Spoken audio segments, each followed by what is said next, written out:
Welcome to Amici, news and insight from the New York judiciary and the unified court system. I'm John Carr. Our guest today is the Honorable Salvatore Martoche, a retired justice of the Appellate Division's 4th Department. Judge Martoche is here today to share with us a profoundly personal story, the story of the loss of his daughter to an opiate addiction.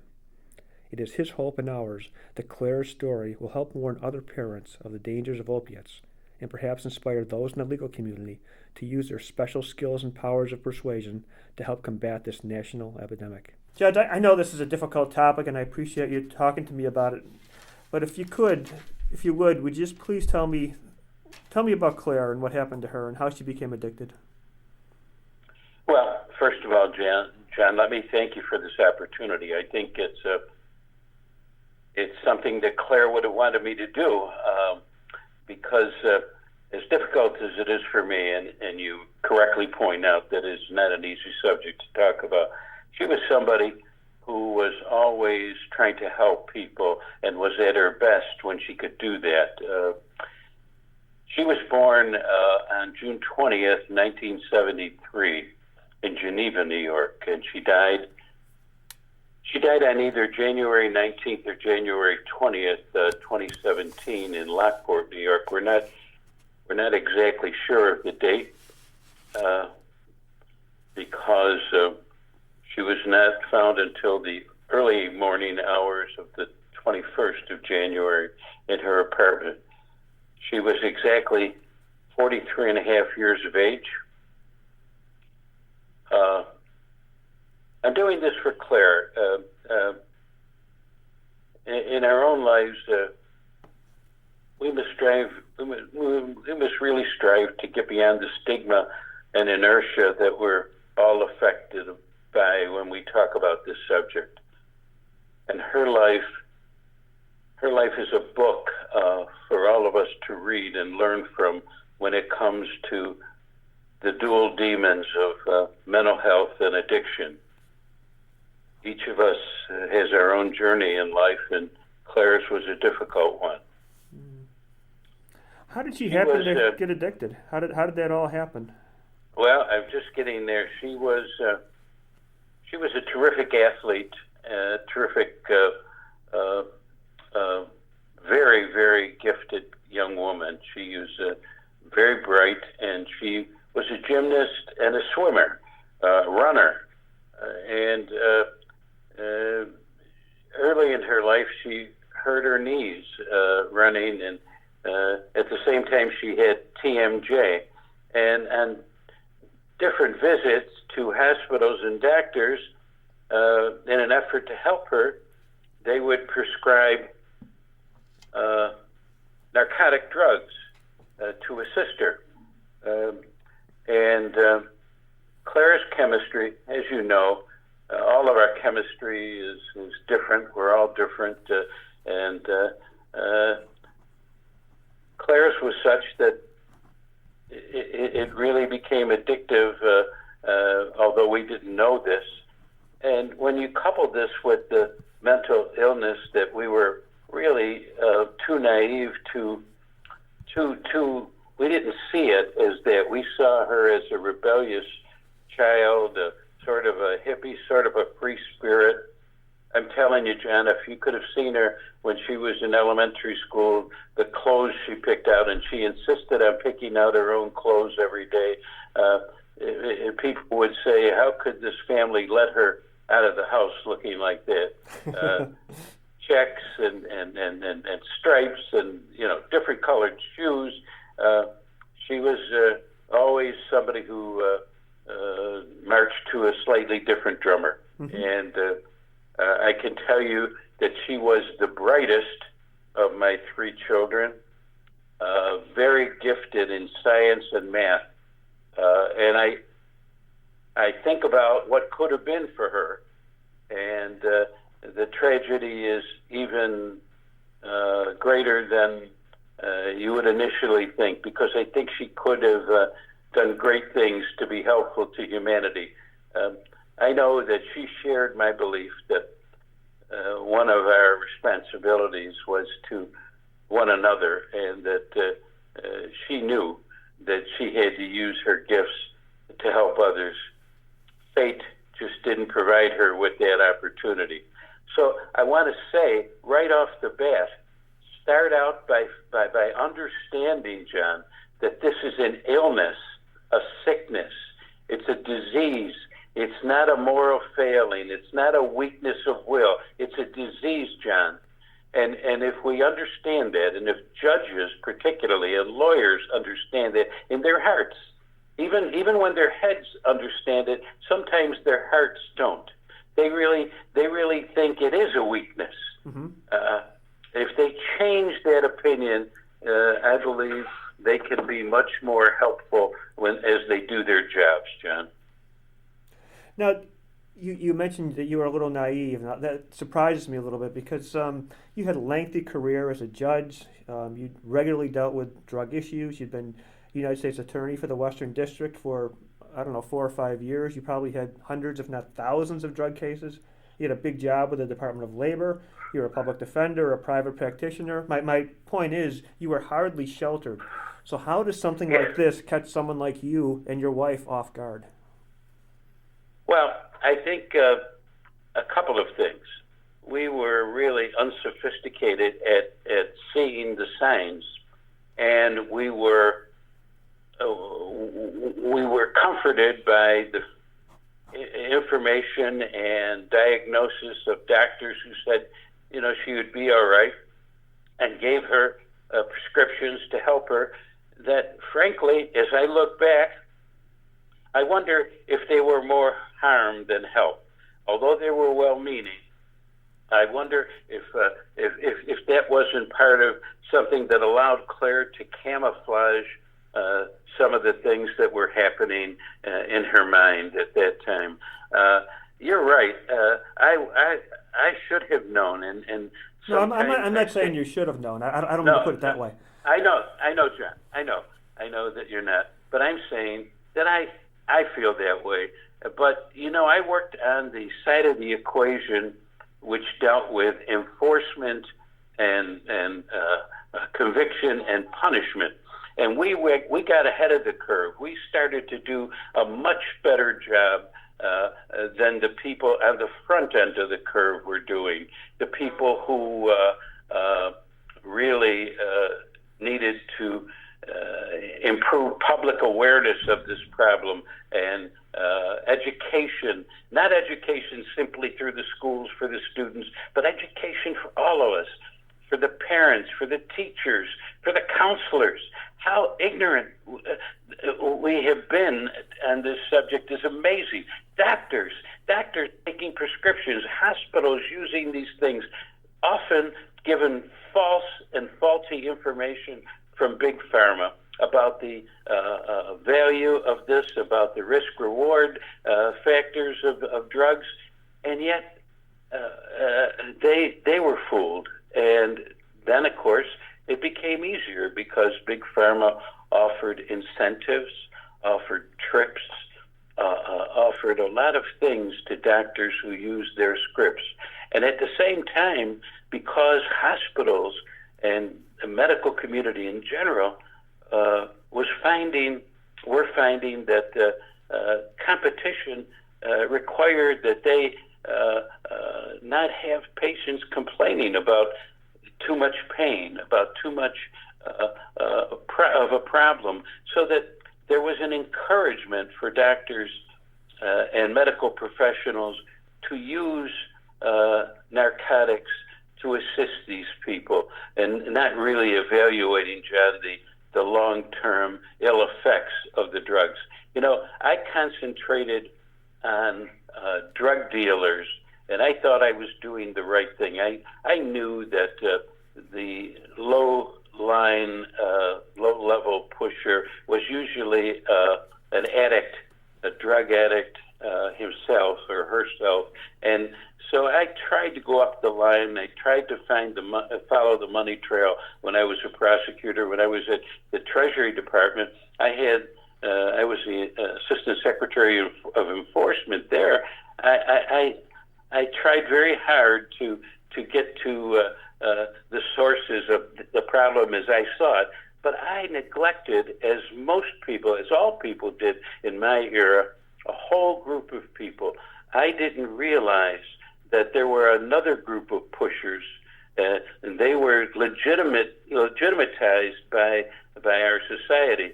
The drug companies, the pharmaceutical companies, the drug stores, the doctors, the hospitals, all of whom wittingly or unwittingly gave these drugs away. Some did it for profit, as you know. As a matter of fact, in Florida right now, the Attorney General here has recently decided to go after drug companies, drug stores, not just drug companies. She had gone after Purdue, a big drug manufacturer, recently, and is having some success there. But now she is attempting to make some corrections with Walgreens and CVS, and the fact that there were some apparent abuses with the scripting and distribution of legal narcotic pills through their stores. Let's step back though. Let's go back to the beginning. You mentioned that Clara was an athlete and had been injured and got opiates, and it sounds like we know now that there are some people that should never ever get opiates. I mean, others of us can, we'll get an injury, we'll take it for a week, and that's the end of it. But it seems like there's some people that physiologically in their body, chemically in their body, cannot take opiates. Is that correct? That as soon as they take it, they're in trouble. John, just as all of us have, we're all different. Our chemical makeup is different, and we are all subject to not only physical disabilities and illnesses, but mental disabilities and illnesses. All of us is mentally ill to one extent or the other, and all of us has different tolerance for drugs and things like that. I know this. I know that narcotic drugs attack the limbic system, and they provide an illegitimate source of dopamine to the brain that just allows people to make awful judgments because it clouds what really is important, what ought to be important, things like health and safety and love and all those things, which are supposed to be the things that release dopamine into the system. Mm-hmm. They get covered up, John, by the need for this demon, which really tricks the system. The cortex of the brain is affected, and it can be reversed in some instances, John, but the harsh reality is that we have done an abysmal job on the front end of all of this. We have, and in the courts, John, and I say this sincerely, we have learned recently, and I think due to Judge Kay as much as anybody, that there really is value to these specialty courts, mm-hmm. where they can provide assistance for people, and where they really do view this as an illness, as a disease, rather than as a crime. One of the things, though, that judges have to get and lawyers have to get is that it's not, you can't take the position that I've given them their break. If they don't take it, if they foul up again, I'm going to lock them up and throw the key away. That just isn't going to work. Sure, I know the attitude now, or the thought now among the more enlightened ones is that relapse is a part of recovery. But you're in Buffalo, and I believe Buffalo was the site of the nation's first opioid treatment court in just a year ago, in 2017. That's right. And they had the first Veterans Court, which provided unique opportunities. And they've been a leader. Tom Amadeo, the chief judge there, has really bought into all of this. In fact, my daughter, Amy, is a Buffalo City Court judge, and she runs the human trafficking court in Buffalo City Court. And, it's a misnomer to say they're in Buffalo City Court because although that's where they're located, they really function for the entire district. Sure, she's a hub court, I think, isn't she? For yes, the district. Yes, yeah. Exactly. Yeah, I've had that discussion with her, and she indicated that in the past, what would happen with the human trafficking victims is they'd first get trafficked, and then their trafficker would hook them on opiates. And now she's seeing the other way around. They're already hooked on opiates. This is how they get into the trafficking. But But to turn back to Claire, so when they first prescribed opiates for her athletic injury, a knee injury, I think you said, they probably had no reason to know that what they were doing then was going to be a problem. But what happened then? They prescribe opiates, she takes them legitimately, legally, and then what happens? How does it fall down from there? How does it? Well, let me back up and say that as I look back at Claire, it was not just the drugs; it was the mental health issues. And Claire suffered from anxieties, and she was a very hyper person. So that she was always trying to find ways to calm down. Okay, and when she'd mess up as a kid, she'd throw temper tantrums, and we simply thought that it was a stage that she was going through, and that she would get over it. She didn't, and I think that she found herself attracted to other people who had similar problems and similar outlooks.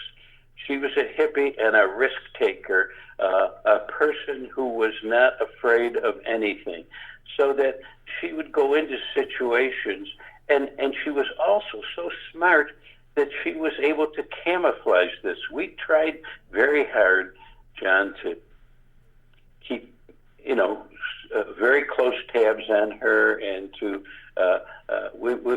we were not neglectful at all. Sure. And as I look back, she was just smarter than us, able to fool us, and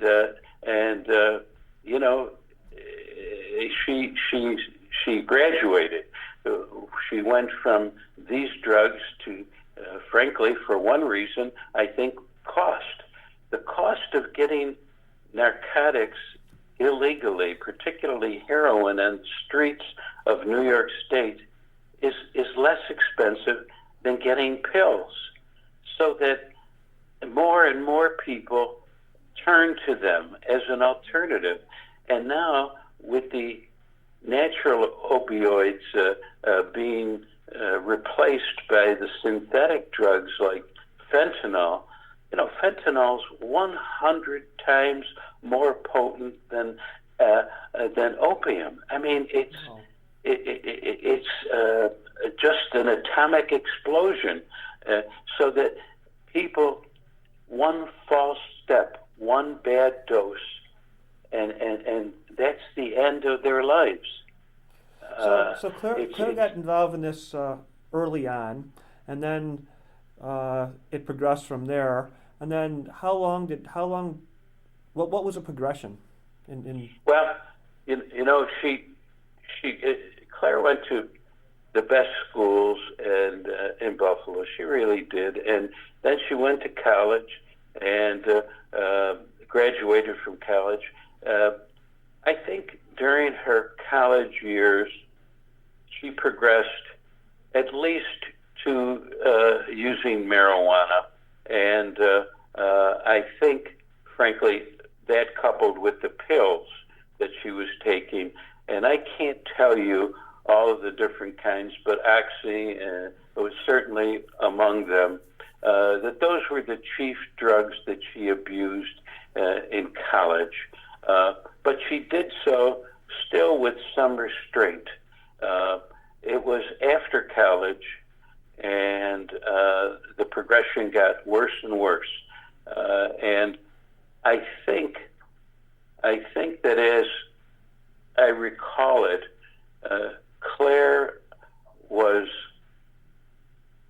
both isolated by her own desire to take drugs, and yet uncomfortable and angry that she was isolated, and it became a vicious circle for her. And since she was so secretive, and since she would blow up so much, and since she was now an adult, and the HIPAA laws prevented us from talking to her doctors the way we were able to when she was a little bit younger. And frankly, the medicine has improved a great deal in this area. They know a lot more than they used to know, John. But she was able to keep it secret. She was able to keep it secret. She was so smart about it and so conniving. She needed money for books, or she needed money to take this trip or that trip. John, we were not people who were naive, but sometimes in our desire to love her and be loved by her, we may have done things that in retrospect were not the smartest things to do. But as I say... I think every parent says that. Yeah. But as I say, everywhere you look, John, there's regret from every parent that's been through anything like this, because you can't help but self-analyze after a tragedy that takes away somebody with so much promise for the world. Claire was a beautiful, sensitive, just a gift, and I feel that the loss is not just mine, but it's ours as a society, because I think that she was a special person. But what are you going to do? It happened, and now we have to go on, and we have to try and learn from Claire's mistakes and from our mistakes, and we have to do our best to help other young people, I shouldn't make that mistake of saying young people, because it's not just young people, John. It's people from everywhere. When I started out as a public defender, it was mostly in inner city people, and most of my clients who were involved with drugs were either African Americans, the overwhelming numbers of them, usually people without much hope and much opportunity, and musicians and actors and creative people. I guess people who were suffering from anxieties themselves. And then I saw it grow to an urban problem. And even in private practice, I represented more and more people, but that was an urban problem, not a suburban problem, not a rural problem. And now, John, it has grown beyond anything we ever could have expected. It's everywhere.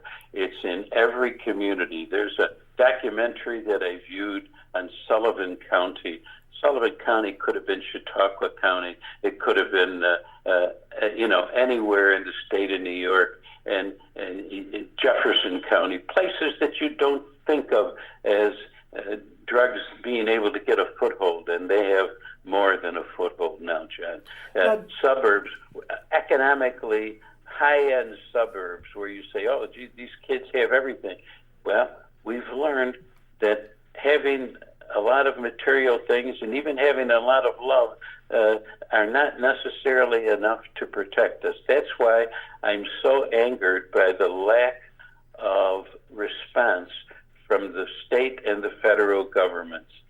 They are really good at triage. They give a little money here and a little money there, John, and they help us they support bundles of beginnings, but we never get beyond the beginning stage. We never get to where we need to get, which is to have real research and development of a new and non-narcotic alternative drugs for people, although they're finally working on that. What should we do, though? What can the government do? It seems obvious, as we've learned rather painfully with a quarter-century misguided experiment with the Rockefeller drug laws, that this is not a problem we can arrest our way out of. That's not going to do the trick. So what should the government be doing that it's not doing? What can it do? First of all, it has to fund, and it's not just the government. Philanthropies and foundations need to be part of the solution too. They're sitting on their hands. We need to have more research, more in-depth research about what causes this problem and what protocols will work, because not all the same protocols are going to work for different people. Mm-hmm. We need more beds, many more beds. We need to fund longer stays. The insurance providers have to step up to the plate and provide for more time for these people to be treated. As I said, the state and federal governments have to provide more funding to keep these people in hospitals for a longer stay. And John, we have to incentivize the very best doctors and scientists to get involved in this. And the way we do that is to pay them well and to have them, because this is not friendly work. This is difficult,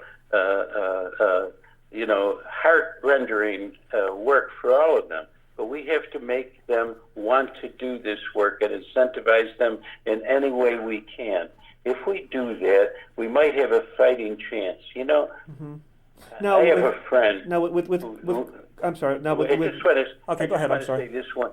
I just want to say this one thing. I have a friend who pointed out to me something that exists in Toronto, Canada. It's a hospital for mental illness and addiction, John. And up in lights for the world to see, it proclaims that this is an illness, a disease, and you'd be surprised at the difference it makes in the public reaction to this.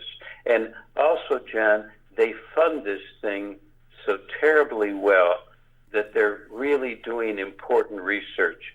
Now, we have this new medical corridor, John, in Buffalo, New York, that probably the finest thing that resulted from the Buffalo Billions. And yet, there's no hospital that stands there to make that same proclamation. That's interesting. And it should. And actually, that's exactly where I was going to go. Now, when Claire was first prescribed the opiates after her knee injury, her mental illness was undiagnosed, wasn't it? Well, yes, we had taken her to psychiatrists and psychologists, and different ones, a number of them, and because we were looking for answers, and there was two things at play. Number one, Claire did not want to go, and Claire was a very willful child, and she was very smart, so she could be very deceptive. So that the reports that we got did not alarm us to the point that, I think the illness demanded, frankly. So the doctor would not have been in a position to saying, okay, I've got a kid here with a busted knee who also has mental health issues. Do I prescribe opiates? That question probably never came to him, right? That's right. But we sent her to psychologists and psychiatrists as well. And because we knew she had anger issues, and we knew that she had some issues with her ability to cope with the day-to-day living, and so we knew this.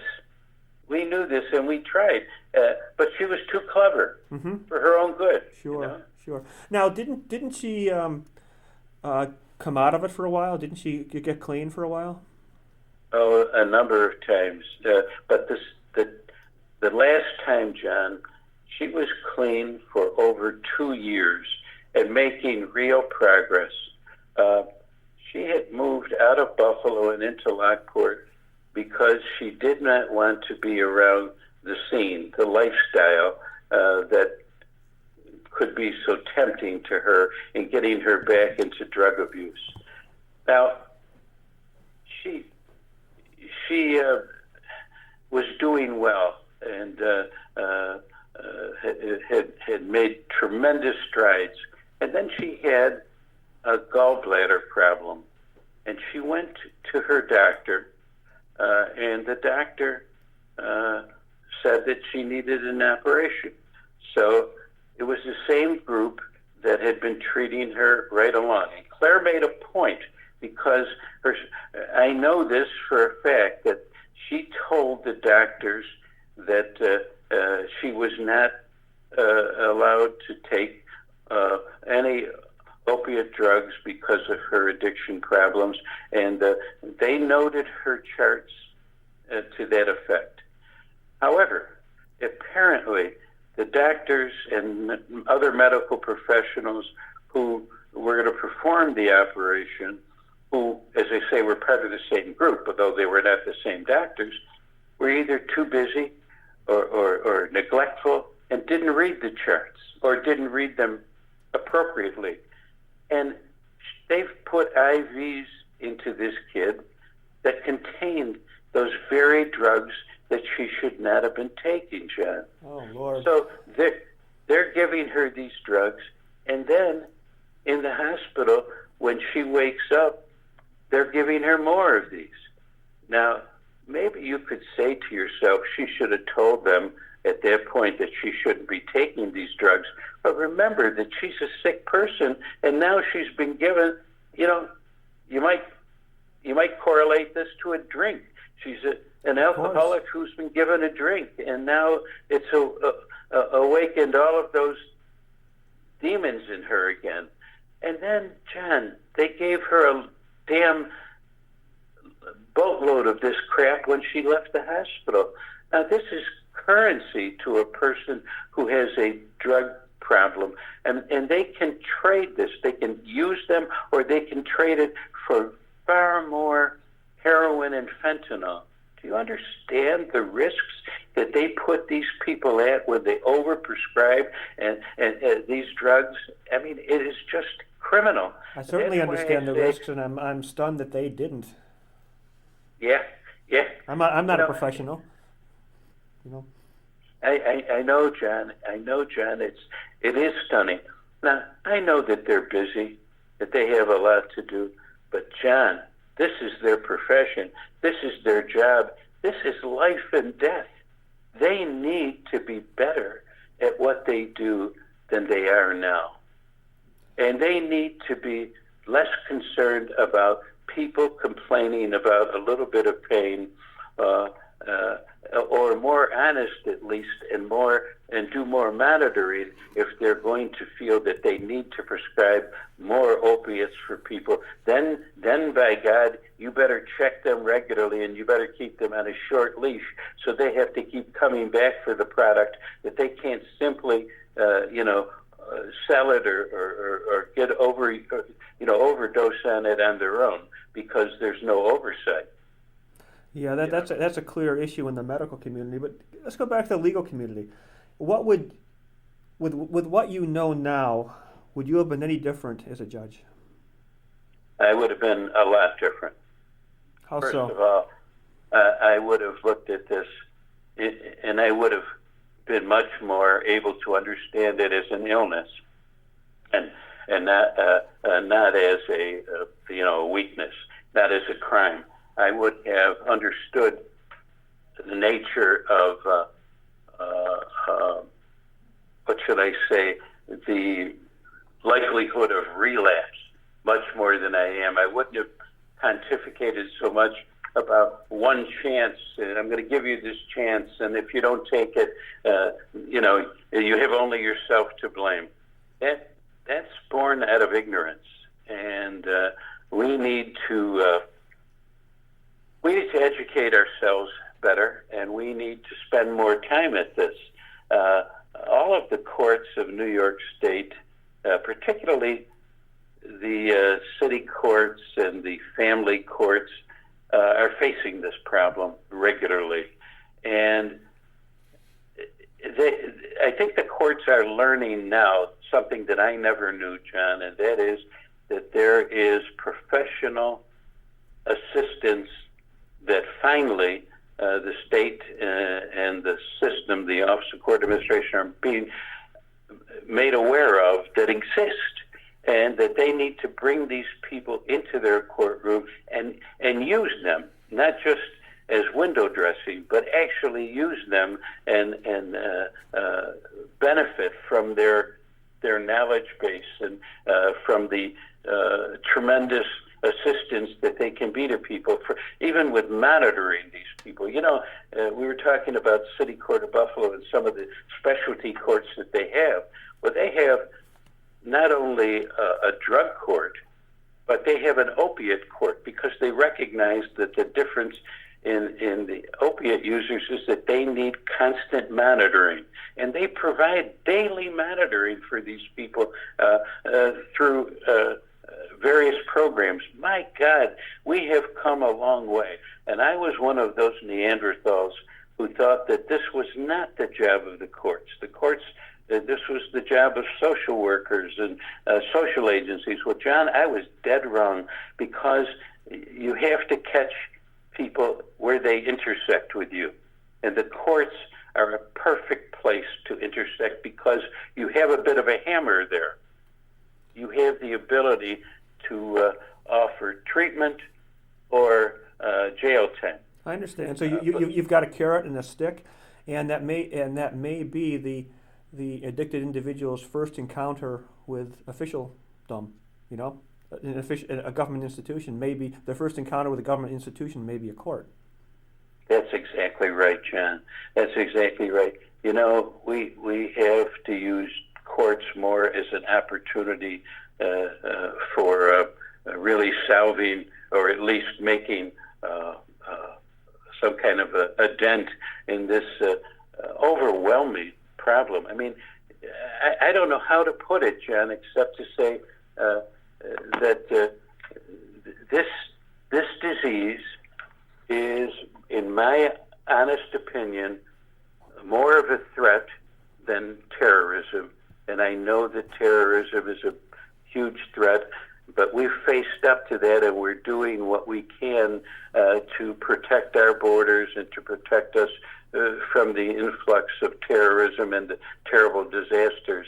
But I look at the two biggest problems, one specific to the United States and one worldwide. The one specific to the United States is this narcotic problem, and the one worldwide is global warming. I mean, if we don't do something about these things, they're going to spell disaster. And frankly, the drug problem for the United States is going to be much more immediate. So, experts have told us that there's more than 2 million Americans who become dependent on pain pills and street drugs. I mean, 2 million Americans. 63,000 people, over 63,000 people overdosed in the United States, and 2/3 of them were due to opioids. So many more New Yorkers, many more Americans are going to die from an opiate overdose than are going to die from a terrorist attack. Yes, John. Or any war. And John, it's not just the deaths; it's the cost. Now, it's we have spent more money to keep people in penitentiaries than we could treat them, John, in hospitals for less. We could send them to college for less. I remember years ago, I tried to influence a group of legislators when I was counsel to the majority leader, assistant counsel to the majority leader in the New York State Senate. I tried to get some people interested in using this opportunity to understand the difference between bad people and good people who do something bad, and try and rehabilitate, because it was better for the country as a whole. And there was the old Eisenhower College. You may remember that. It was in the Finger Lakes. Certainly, it was in Geneva, yeah. I think, wasn't it?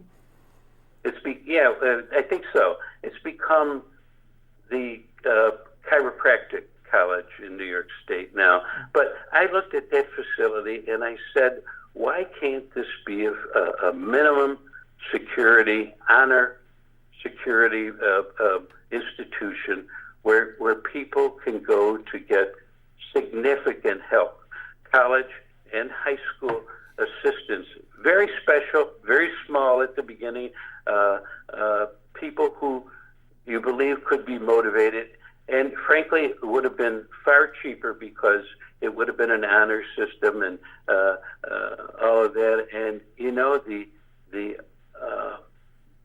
people that rejected that, even though it was such a good idea and offered such hope to so many people, it was based on really faulty information and fear that if we made a mistake, that somebody was going to die, somebody in the locality was going to be killed or raped, or something terrible was going to happen. And you know, you can't prevent against all alternatives, all opportunities for something like that to occur, but it was a far cry, and it was far better than what could happen by not doing anything. And we missed an opportunity there. And over again, that's the story of our society. We put Band-Aids on this problem. We don't look at it as something that needs to be treated holistically. See, it seems it's kind of ironic, but at this time when socially we're having this considerable discussion, way overdue, on opiates. At the same time, several states have legalized marijuana, and I think it's probably just a matter of time before New York follows their lead, if for no better reason than to generate tax revenue. And there continues to be a debate over whether marijuana is a gateway drug, and I just wondered what your thoughts are on that. Well, you know, I guess, first of all, let me say, it depends on your definition of gateway. If it means that you're automatically going to turn to another drug, I'm not sure. But if it's certainly a gateway to a lifestyle, John. It's certainly a gateway to a group of people who are risk takers and who are thrill seekers in a much larger sense than the general public. I'll say this: we should have learned from the experience with prohibition that once you legalize something, John, there is no turning back. I'm not going to say that marijuana in the long run is not a better alternative, although it's still always going to be the lesser of two evils because it is not healthy for you, and that is a proven medical fact. But John, when you look at marijuana and you look at the additional accidents that are now being reported on the roads of Colorado, when you know that you can't turn back if you made a mistake, when you know that not enough research, again, has been done into the potential risk versus reward here, you can't help but conclude that we need to proceed with caution. And the only reason we're not is because of the money, because this is an income stream that one of the few that's left for government to tap into. And they'll say things like, well, it's already being distributed out there, and it's, even though it's not a good thing, it's illegal and people are making profits on it. Why shouldn't we make the profits? Well, you know, in Canada and in the United States, in those places there it's legal, they're finding out that people who make it illegally can undercut them cost-wise. So you're never going to completely do away with the illegal markets. So my advice is that a thoughtful, enlightened society ought to go slow, because there'll be no turning back. You know, with alcohol, we know it's a terrible problem. With cigarettes, we know it's a terrible problem, but we can't stop those things, because not only would the public not stand for it, but we're addicted as a state, as a country, to the money that flows from those things. Let's not become addicted as a state to this problem before we know what we're buying, if you know what I mean. I do know exactly what I know what you mean. Judge, there's somebody listening to this podcast right now who is a parent and has a daughter like Claire. What would what would Claire want them to know? Well, I think from my point of view, you have to love them, John. You have to never give up on them if you're a parent.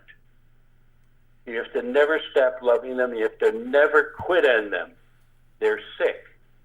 They're sick, and you have to accept this as if they had cancer or heart disease. Even though you can't see it, and maybe you can't see the effects of it, you have to accept this as an illness. Claire would have said, smarten up. Look at this, and look at all that you're losing. Look at a whole nation of entrepreneurs and scientists and leaders that are being devastated. You know, John, it's ironic.